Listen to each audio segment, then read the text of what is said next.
everybody. It's a sunny day in Orlando, Florida, and I'm happy to be behind the wheel of my 2006 Mazda MX-5 Miata, which I believe is one of the perfect cars for a day like today. I got the roof down, I've got the windows up to reduce the wind noise so that I can do a full review on my personal 2006 Miata. I'm going to go over how it is to drive and how the ownership has been. I've owned this car for 3 years. I bought it a little less than 3 years ago with 36,000 miles on it. I'm now, by the time this tank of gas is over, I'll have 50,000 miles on the car. And it's been relatively problem-free since then. Driving a Miata around is a pretty fun experience on a day like today.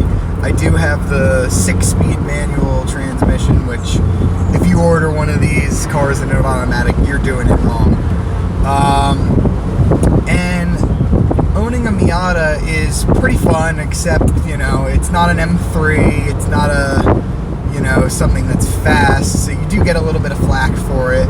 But, you know, anybody that really disses a Miata, I don't think's driven one, because they feel faster than they are.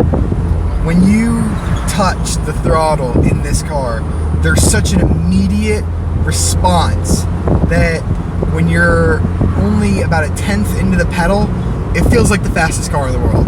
This car could beat GTRs from 30 to 32 miles an hour. It feels so fast. You just put your foot down and the engine responds so quickly. You downshift it, you put your throttle. Yeah, it definitely accelerates really quick when you put your foot down. But then you bury it deep in the pedal and you realize there's really not much going on engine-wise. It is only 160 horsepower, and you will be burned by a V6 Toyota Camry or a V6 Honda Accord. Now, my ownership of this car has been pretty good. My first issue was the gas cap. It kept throwing a check engine light. Bought a new gas cap, changed that out, you know, 10 bucks later on Amazon, and that issue was solved. So that was my first, you know, minor issue. Other than that, I haven't had much. My mom was actually driving this car and left it in the garage with the turn signal on. So she not only destroyed my battery, so I needed to get a new one of those, but she also blew the fuse for the turn signal, so I had to replace the turn signal fuse. So not exactly an issue with the Miata, that's more of user error, I would say. And then while all that was being done, I hadn't driven the car all of last summer, and the suspension, all the fluid in the suspension leaked out. So it was making a knocking noise every time you'd go over a bump. So that had to get replaced when the battery and the fuse got replaced. So other than that, the Miata really has been a great car. I'm in college now, so this has been a great college car. It requires premium, you know, 91 octane gas is recommended on the fuel filler cap. But, you know, even on premium gas, and when I drive like this, and I get my foot down, which I do most of the time, it averages 25 miles per gallon, which is pretty good. And even with the premium gas, I'm only paying $29 a tank on this car, which is to say I'm not going very far. This car only gets about 250, 260 miles on a tank of gas, so if you're looking for a long distance cruiser, this is not your car. On the topic of being a long distance cruiser, it's very loud in here. Obviously I have the top down right now to enjoy the weather, but with the top up, this car is incredibly loud on the highway. It just doesn't have any sound deadening. The top is one layer, so if you can put your finger on the inside and you can put your finger on the outside, you can feel your finger moving around there. It's not a very thick top that insulates sound very well. And although this car does have 6 gears, which should seem like a lot, at 80 miles an hour on the highway, it's turning close to 4,000 RPM, so the engine's not super quiet on the highway either.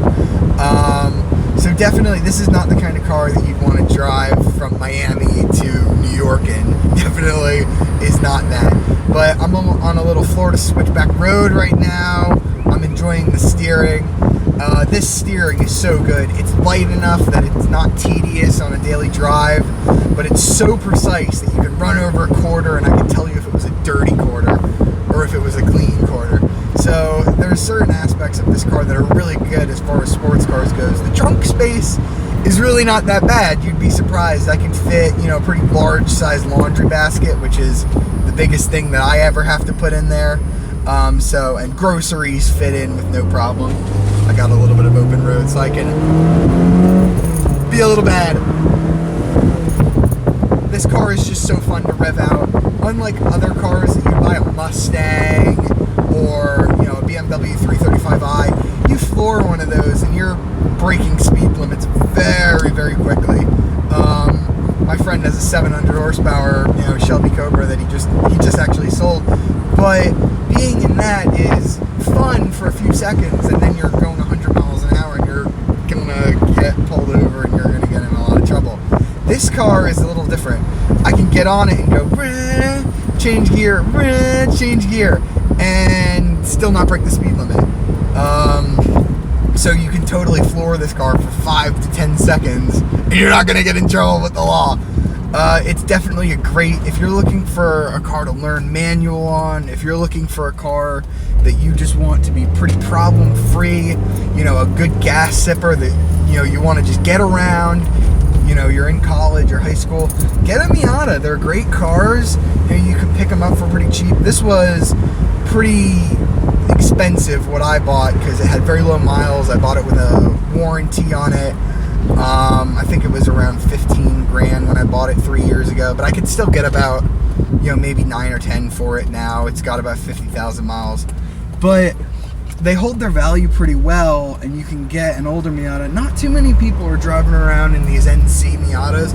Usually people have either the NA or the MB because they're less expensive and there's more parts for them, but I've driven the NB. I've never driven an NA, but I've driven the NB. This is definitely more comfortable. There's definitely more amenities. It's got 4 cup holders in here, which is more cup holders than it has seats, which is saying something about, how Mazda marketed this car. And I'm pretty interested for the new Miata. I'm definitely going to go in and test drive one as soon as they hit showrooms to see what they're going to improve on this car, because it's pretty Spartan here. It's got a radio, and it's got a power window on the left and a power window on the right, and that's about as far as it goes with features. The new Miata is going to have push button start. It'll have nav system for the first time ever, which I think will definitely make it a more usable car, whereas this is more of a toy, but a fun one at that. I hope you've enjoyed my in-depth review of the 2006 Mazda MX-5. Keep on the lookout. This will be my first review, and hopefully there will be many more reviews to come. See ya, YouTube.